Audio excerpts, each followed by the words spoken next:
வணக்கம் நட்பூக்களே. நிலா கிருஷி தமிழ் நாவல்ஸ் சேனலுக்கு உங்களை அன்புடன் வரவேற்கிறேன். கதையை பற்றின உங்களுடைய கருத்துக்களை கண்டிப்பாக கொடுங்க. அண்ட் கதை உங்களுக்கு பிடிச்சிருந்தா please like, share and subscribe. ரகசிய முத்தங்கள் பதித்திடவா. அத்தியாயம் 18. நாட்கள் அப்படியே நகர்ந்தன. ஆரணிக்காக புது கைபேசி ஒன்றை வாங்கி வந்து கொடுத்தான் அர்ஜுன். கார்த்திக்கை எப்படி தொடர்பு கொள்வது என்று அவளுக்கு தெரியவில்லை. அவனது மின்னஞ்சல் முகவரி சுத்தமாக அவளுக்கு நினைவில் இல்லை. எப்படியாவது திருமணமான விஷயத்தை அவனிடம் தெரிவித்து விட வேண்டும் என்ற எண்ணம் அவளுக்கு. இப்பொழுதெல்லாம் அவள் மனம் அவள் வசம் இருப்பதே இல்லை. எங்கே கார்த்திக்கை மீறி அர்ஜுனிடம் மனம் மயங்கி விடுவோமோ என்ற பயம் அவள் மனதை ஆட்கொள்ள ஆரம்பித்திருந்தது. கணவனிடம் மனம் மயங்கலாம், தவறே இல்லை என்பதை அந்த முட்டாளுக்கு யார்தான் எடுத்து சொல்வது?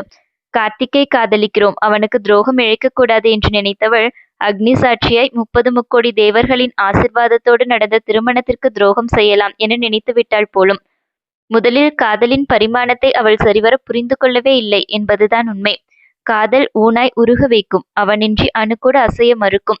இதயத்தின் ஒவ்வொரு நாளமும் அவன் பெயர் சொல்லித்தான் துடிக்கும். ஆக மொத்தம் அவன்தான் உலகம். இது அவளுக்கு கார்த்திக்கின் மேல் தோன்றியதா என்றால் பதில் என்னவோ இல்லை என்பதுதான். கணவனாய் செல்ல குறும்புகள் புரிந்து பல ரகசிய தீண்டல்களை அவளுக்கு அறிமுகப்படுத்தியவன் அர்ஜுன்தான். அவனது நெருக்கத்தை அவன் என்னதான் கள்ளத்தனமாய் சமாதானம் செய்தாலும் அவள் மனம் ஏற்றுக்கொள்கிறதே. அப்பொழுதே அந்த முட்டாள் சிந்தித்து பார்த்திருக்க வேண்டும். எதை பற்றியும் யோசித்து பார்க்காமல் கடிவாளம் கட்டிய குதிரையாய் அவள் ஓடிக்கொண்டிருந்தாள். வேற வழியே இல்ல. கார்த்திகே நேர்ல வந்தால்தான் உண்டு. அவனை எப்படி தொடர்பு கொள்வது என யோசித்து யோசித்து பார்த்தவள் இறுதியில் இதை எண்ணி மனதை தேற்றிக்கொண்டாள். அர்ஜுனுக்கோ இன்னொரு புறம் நிறுவனத்தின் வேலைகள் படு மும்முரமாக நடந்து கொண்டிருந்தன. முதல் கட்ட துணியின் உற்பத்தியை முடித்து மார்க்கெட்டில் உலாவ விட்டிருந்தனர். அதற்கே நல்ல வரவேற்புதான். தரம் இருந்தாலே போதும், காலத்திற்கும் நின்று பேசும் என்பது அவனது அசைக்க முடியாத தாரக மந்திரம். அன்று ஞாயிற்றுக்கிழமை என்பதால் அர்ஜுன், ஆரணி இருவருமே வீட்டில்தான் இருந்தனர். சமையல் வேலை செய்யும் அம்மா வரவில்லை என்பதால் அர்ஜுன் தான் எதையோ உருட்டி கொண்டிருந்தான். விடுமுறை என்றால்தான் நம் நாயகிக்கு உறக்கம் தீராதே. கண்மலர்த்தி எழுந்து வரும்போது சூரியன் பளிச்சென்று நடுவானில் கண் சிமிட்டி கொண்டிருந்தான். Good morning Arjun. கொட்டாவியை போட்டபடியே ஒரு குட் மார்னிங்கை போட்டவளுக்கு உறக்கம் இன்னமுமே முழுதாக களையவில்லை. குட் மார்னிங் இல்லடி சோம்பேறி, இது குட் ஆஃப்டர்நூன் என்றவன் ஏப்ரானை கட்டிக்கொண்டு மும்முரமாக வெங்காயம் நறுக்கி கொண்டிருந்தான். சரி சரி, என்னவோ இப்ப அதுவா முக்கியம். ஆமா, நீங்க என்ன பண்றீங்க? இரு கைகளையும் உயர்த்தி சோம்பல் முறித்தவள் அவனருகே வந்தாள். அவள் சோம்பல் முறிக்கும் அழகை கீழ்கண்ணால் ரசித்தவன், இன்னைக்கு ஃபிஷ் ஃப்ரை சாப்பிடலாம்னு இருந்துச்சு, அதுதான் ட்ரை பண்ணிட்டு இருக்கிறேன் என்றான் பூண்டை உரித்தபடியே. Wow, fish fry, super super, try பண்ணலாம், நானும் ஹெல்ப் பண்றேன். அவளுக்கு அப்பொழுதே நாவில் எச்சிலூற ஆரம்பித்து விட்டது. முதல்ல போய் பல்லிட்டு வாடி. உடனே கிச்சனுக்கு வந்துட்டா. Dirty fellow. திட்டியவன் தினமும் காலையில் பல்கூட துளக்காமல் அவள் இதழ்களில் முத்தமிட்டுத்தான் எழுகிறான் என்பதை வசதியாய் மறந்து விட்டான் போலும். அந்த ரகசிய முத்தங்கள் தினமும் தொடர்ந்து கொண்டேதான் இருக்கிறது. சில சமயங்களில் உணர்வுகள் கரையுடைக்கும் போது முத்தம் அழுத்தமாக பாய்ந்துவிடும். அந்த சமயங்களில் அவள் எழுந்து விட்டால் உடனே கிசோபோபியா என்று கூறியே அவளை நம்ப வைத்து விடுவான் அந்த கள்வன். அந்த பேதையும் பாவமாய் அவன் வைத்திருக்கும் முகத்தை கண்டுவிட்டு உண்மையென நம்பிவிடுவாள். அந்த கள்ளனுக்கு இது பயங்கர வசதியாய் போய்விட்டது. அதெல்லாம் பிரஷ் பண்ணிட்டேன் அர்ஜுன், கொடுங்க, நானும் கொஞ்சம் வெங்காயத்தை நறுக்கி கொடுக்கிறேன். நீங்கெல்லாம் டேடிஸ் லிட்டில் பிரின்சஸ் ஆச்சே, இந்த வேலையெல்லாம் செய்ய தெரியுமா என்ன? எல்லாம் தெரியும் என்றவள் அவனிடமிருந்து வெங்காயத்தை கைப்பற்றினாள். முதல்ல காஃபியை குடிச்சிட்டு வேலை செய். காலையில எதுவுமே சாப்பிடலாம். அவள் கையில் காஃபி கோப்பையை திணித்தவனின் அக்கறை அவளுக்கு மிக மிக பிடித்திருந்தது. Really you are a best husband material Arjun. தன்னை புகழ்ந்தவளை ஒரு மார்க்கமாக ஏறிட்டான் அவன். ஆஹா, அது சரி. இருவரும் சேர்ந்து சமைத்த அந்த தருணம் மிக மிக அழகானதாக தோன்றியது அவர்களுக்கு. வாங்கி வந்திருந்த மீனை அவன் சுத்தம் செய்து கொடுக்க, அவன் அரைத்து கொடுத்த மசாலாவை பார்த்து பார்த்து இதமாக தடவி கொண்டிருந்தாள் ஆரணி. அந்த வெங்காயத்தை எடுத்துக்கொடு. அடுப்பில் எதையோ கிளறியபடி திரும்பியவன் அப்பொழுதுதான் அவளை கவனித்தான். மிக மும்முரமாக இரு கைகளாலும் அந்த மீனை பிடித்து மசாலாவை தடவி கொண்டிருந்தாள். கட்டி வைத்திருந்த கூந்தலில் இருந்து பிரிந்து வந்த கற்றை முடி நெற்றியில் புரண்டு லேசாக அவள் இமைகளை தொட்டு கொண்டிருந்தது. அணிந்திருந்த லூஸ் மாடல் டிஷர்ட் சற்று ஒரு பக்கமாக தோளில் இறங்கியிருந்தது. உதட்டை குவித்து ஊதி அந்த கூந்தலை மேலே தள்ள, அதுவோ அடம் பிடித்து மீண்டும் அவள் நெற்றியையே வந்து முத்தமிட்டது. பார்த்து கொண்டிருந்தவனுக்கு சிரிப்புதான் வந்தது. ஹெல்ப் பண்ணட்டுமா? திடீரென்று காதருகே ஒலித்த அவன் குரலில் பதறி நிமிர்ந்து பார்த்தாள் அவள். சமையல் திட்டில் சாய்ந்து அவளுக்கு வெகு அருகே குனிந்திருந்தவனின் கண்கள் அவளைத்தான் ரசனை பார்வை பார்த்து கொண்டிருந்தது. வழக்கம் போல் அந்த கண்கள் இதயத்தின் ஆழத்திற்கு ஊடுருவி ஏதேதோ செய்ய பார்க்க உறைந்து போய் நின்றாள் பெண்ணவள். ஓ காட், இப்படி பார்க்காதேடி. முணுமுணுத்தவன் கரம் கொண்டு அந்த கூந்தலை ஒதுக்கி காதுக்கு பின்னால் செருகிவிட்டான். அவனது சூடான மூச்சுக்காற்று தன் முகத்தில் வந்து மோதியதில் சுய உணர்வு பெற்றவள் அவசரமாக பார்வையை தாழ்த்தினாள். அந்த கள்வனின் பார்வை படபடக்கும் அந்த இமைகளில் பாய்ந்து பின் துடிதுடிக்கும் அந்த செவ்விதழ்களில் நிலைத்து அதற்கும் கீழே வளவளப்பான அந்த தோளில் படிந்தது. கீழே இறங்கியிருந்த ஷர்ட்டை ஒற்றை விரலால் அவன் மேலேற்றிவிட துள்ளி விலகியவள் அவள் நெஞ்சின் கரம் வைத்து தள்ளிவிட்டாள். இடியட், திட்டியபடி அவனை முறைக்க, இரு கைகளையும் மார்புக்கு குறுக்காக கட்டியபடி சற்று தலையை சரித்து அவளையே குறுகுறுவென நோக்கியவன், யாரு, நான் இடியட்டா? அது சரி, முதல்ல இது என்னடி ஷர்ட், எப்ப பாரு தொலை தொலைன்னு போட்டுக்கிட்டு, தேவையில்லாத நேரத்துல கண்டபடி இறங்கி என் மூடை ஏத்தி விட்டுட்டு இருக்குது. முணுமுணுத்தவனின் குரல் அவள் காதில் தெளிவாகவே விழுந்தது. உன் கண்ல தான் மிஸ்டேக். நீ எதுக்கு இங்க அங்க பார்க்கிற? ஒரு மார்க்கமாக அவளை அளவிட்டவன் ஒற்றை விரலால் தோளில் இருந்த அவளது ஷர்ட்டை பிடித்து இழுக்க அது தாராளமாகவே தோள் வரை விலகி நின்றது.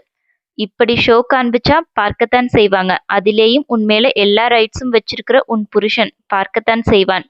அவசரமாக அந்த ஷர்ட்டை சரி செய்து கொண்டவள், இது லூஸ் மாடல் ஷர்ட், வீட்ல கொஞ்சம் ஃப்ரீயா இருக்குமேன்னு போட்டுக்கிறேன் என்றாள். ஏன்? அதையும் கூற வந்தவன் அவள் அதிர்ச்சியுடன் விழிகளை விரித்ததில் தொண்டையை செருமிக் கொண்டு வார்த்தைகளை விழுங்கிக் கொண்டான். நீ இடியட் தாண்டா! முறைத்தவள் எரிச்சலுடன் அங்கிருந்து அகன்று விட்டாள். பின்னந்தலையை தட்டிக்கொண்டு சிரித்து கொண்டவன் பாதி தீந்திருந்த அடுப்பை அணைத்தான். சிறிது நேரம் கழித்து சமையலறைக்கு வந்தவள் கவனமாக ஷர்ட்டை தவிர்த்து குர்த்திக்கு மாறியிருந்தாள். அடிக்கண்ணால் அவள் உடையை கவனித்தவன் தனக்குள் சிரித்து கொண்டான். எப்படியோ சமையலை முடித்து அனைத்து பாத்திரங்களையும் டைனிங் டேபிளில் எடுத்து வைத்துவிட்டு அர்ஜுன் குளிக்கச் சென்றான். ஒன்றாகவே அமர்ந்து உணவு உண்டார்கள். உண்மையாலுமே உன்கிட்ட நிறைய டேலண்ட் இருக்குது அர்ஜுன். அழகா புடவை கட்டி விடுற, சூப்பரா சமைக்கிற, கம்பெனியை திறமையா நிர்வகிக்கிற. You are a super man. எண்ணெயில் பொரித்த மீனை நறுக்கிய வெங்காயத்துடன் சேர்த்து உள்ளே தள்ளியபடியே அவனை புகழ்ந்தாள் அவனது மனைவி.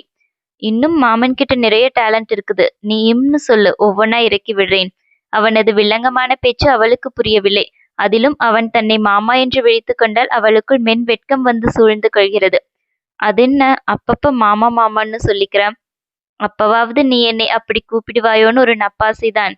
அர்ஜுன், நாம அக்ரிமெண்ட் ஆரம்பித்தவளை சிறு எரிச்சலுடன் ஏறிட்டவன், அம்மா தாயே, எல்லாம் எனக்கு தெரியும். நீ சாப்பிடுற வேலையை மட்டும் பாரு என எரிந்து விழ அவள் வாயை மூடிக்கொண்டாள்.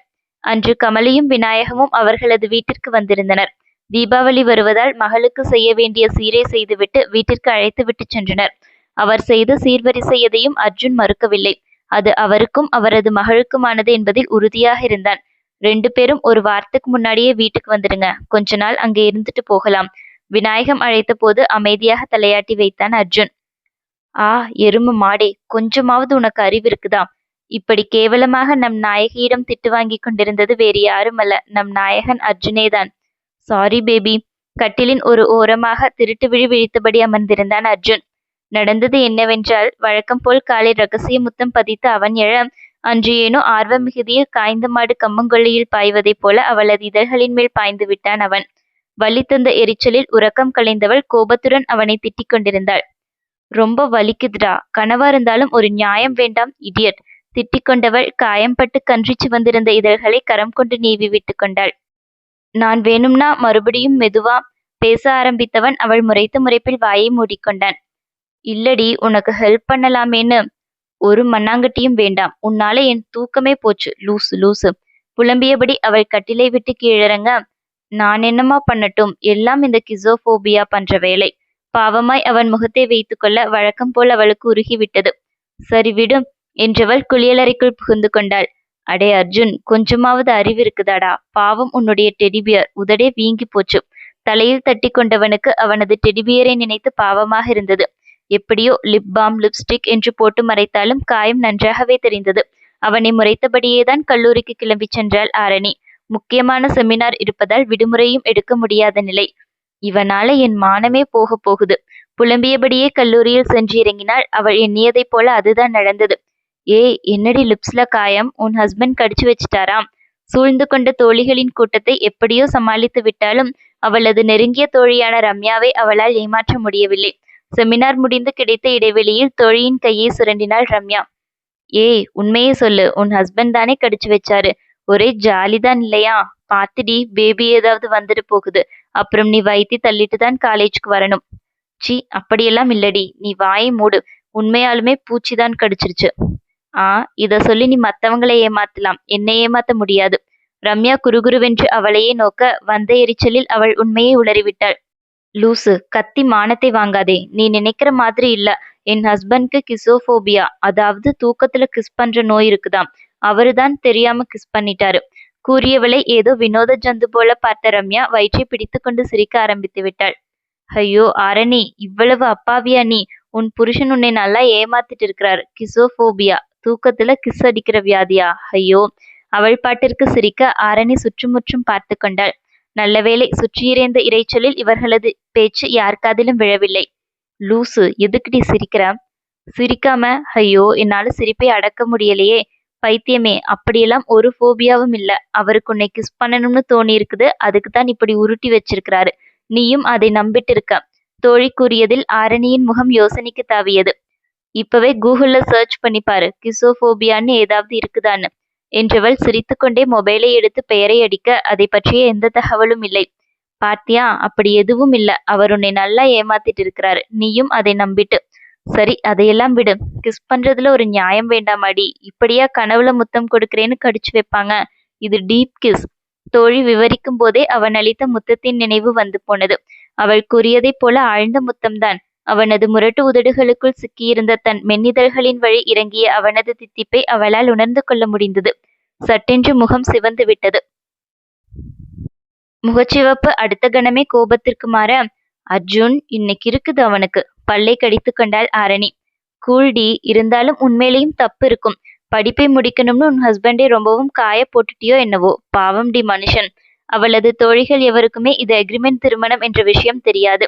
கார்த்திகை காதலித்தது தெரியும். அர்ஜுனுடன் திருமணம் நடக்கவும் அதை இயல்பாகவே ஏற்றுக்கொண்டார்கள். சொல்லப்போனால் கார்த்திக்குடனான காதல் அவர்கள் யாருக்குமே பிடிக்கவில்லை என்பதுதான் உண்மை. ஆரணியின் செல்வநிலை அவர்களுக்கு தெரியும். அதேபோல் கார்த்திக்கின் குடும்பத்தை பற்றியும் தெரியும். அதுவும் இல்லாமல் காதலிக்க ஆரம்பித்த நாட்களிலிருந்து அவனுக்காக இவள் மட்டும்தான் விட்டு கொடுத்து கொண்டிருக்கிறாள். எந்த சூழ்நிலையாக இருந்தாலும் சரி, அவன் முன்னுரிமை கொடுத்தது அவனது குடும்பத்திற்கு மட்டும்தான். இதையெல்லாம் கவனித்தவர்களுக்கு தெள்ளத் தெளிவாக தெரிந்தது ஆரணிக்கு கார்த்திக் பொருத்தமே இல்லை என்று. அதை கூறினால் தோழி வருத்தப்படுவாள் என்றுதான் எதுவும் கூறாமல் இருந்தனர். எனவே அர்ஜுனுடன் நடந்த திருமணத்தை அவர்கள் அனைவரும் சந்தோஷமாகவே வரவேற்றனர்.